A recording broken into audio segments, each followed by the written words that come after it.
৩০০ টাকা P Q R এর মধ্যে এমনভাবে ভাগ করে দেওয়া হলো যাতে কিউ পি অপেক্ষা ৩০ টাকা বেশি পায় এবং আর কিউ অপেক্ষা ৬০ টাকা বেশি পায়। তাহলে তাদের অংশের অনুপাত কত হবে? Option A 2:3:5, B 3:2:5, C 2:5:3, D 5:3:2। ৩০০ টাকা ভাগ করে দেওয়া হয়েছে কার মধ্যে? পি কিউ এবং আর এর মধ্যে, এবং বলেছে কি যে কিউ পি অপেক্ষা ৩০ টাকা পায়। আচ্ছা, পি যদি এক্স টাকা পায় তাহলে কিউ কত পাবে? পি অপেক্ষা ৩০ টাকা বেশি, অর্থাৎ এক্স প্লাস ৩০। এবার বলেছে কি যে এবং আর কিউ অপেক্ষা ৬০ টাকা বেশি পায়, আর কিউ এর থেকে ৬০ টাকা বেশি পাবে। আচ্ছা, কিউ যদি পায় এক্স প্লাস ৩০ তাহলে আর কত পাবে? প্লাস ৬০, মানে আরও ৬০ টাকা বেশি। এবার কীভাবে সমাধান করব? এই যে পি কিউ আর এদের মোট টাকার পরিমাণ কত? ৩০০ টাকা। আর এখানেও যদি আমি তাদের মোট টাকার পরিমাণ যোগ করি তাহলে ৩০০ টাকা হবে।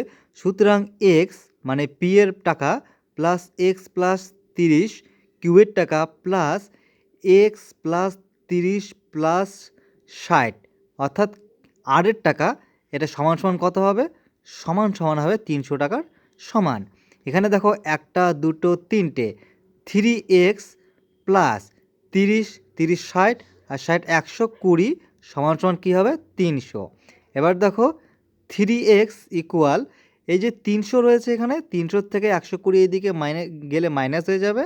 সুতরাং x ইকুয়াল থাকবে 3x ইকুয়াল থাকবে 180 এবং x এর মান দাঁড়াবে এখান থেকে 60। তাহলে আমরা x এর মান পেয়ে গেলাম 60। এখন কি দেখো, তাহলে পি এর মান কত? পি এর মান হচ্ছে 60। কিউ এর মান কত? 60-এর সঙ্গে 30 যোগ করবো, 60-এর 30 কত হচ্ছে? 90। এবার দেখো আর এর মান কত হবে? 60, 30, 90 আর 60 কত? 150, অর্থাৎ 150। এবার একটা অনুপাত করব, ইস টু। তাহলে কত হবে?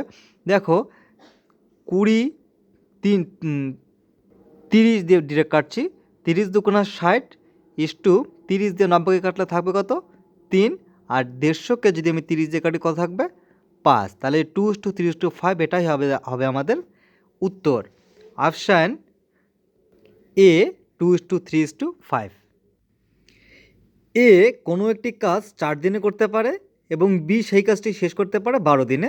দুজনে মিলে একত্রে কাজটি করলে কত দিনে তা শেষ হবে? 2 দিনে, 3 দিনে, 4 দিনে, 5 দিনে। এ কাজটি করতে কতদিন সময় নেয়? এ কাজটি করতে সময় নেয় 4 দিন এবং বি কাজটি করতে সময় নেয় কত? বি কাজটি করতে সময় নেয় 12 দিন। এখানে আমরা টোটাল কাজের অংশ বের করব কি? লসাগুর মাধ্যমে। তাহলে 4 আর 12 লসাগু করলে কত হবে? 4 আর 12 লসাগু করলে হবে 12। তাহলে টোটাল হচ্ছে এটা কাজের অংশ। কত অংশ কাজ? 12 অংশ কাজ। এবার দেখো এই যে এ এ 4 অংশ, এ 12 অংশ কাজ করতে 4 দিন সময় নিচ্ছে। তাহলে এ 12 অংশ কাজ করতে 4 দিন সময় নিচ্ছে, তাহলে একদিনে করে কত অংশ? এ একদিনে করে 3 অংশ। এবং বি একদিনে করবে কত অংশ? বি একদিনে করবে 1 অংশ। কারণ 12 অংশ কাজ করতে 12 দিন সময় নিচ্ছে, তাহলে একদিনে করে 1 অংশ কাজ। তাহলে এ একদিনে করছে 3 অংশ কাজ, বি একদিনে করছে 1 অংশ কাজ। দুজনে মিলে যদি করে একদিনে কত অংশ কাজ করবে? 4 অংশ কাজ। তাহলে এ এবং বি একদিনে 4 অংশ কাজ করতে পারে। টোটাল কাজের অংশ কত? 12 অংশ। তাহলে 12 অংশ কাজ করতে তাদের কত সময় নেবে? ডিরেক্ট 12কে 4 দিয়ে ভাগ। তাহলে 12কে যদি আমরা 4 দিয়ে ভাগ করি উত্তর কত হবে? 3 দিনে। এটাই হবে উত্তর, অপশান বি, 3 দিনে।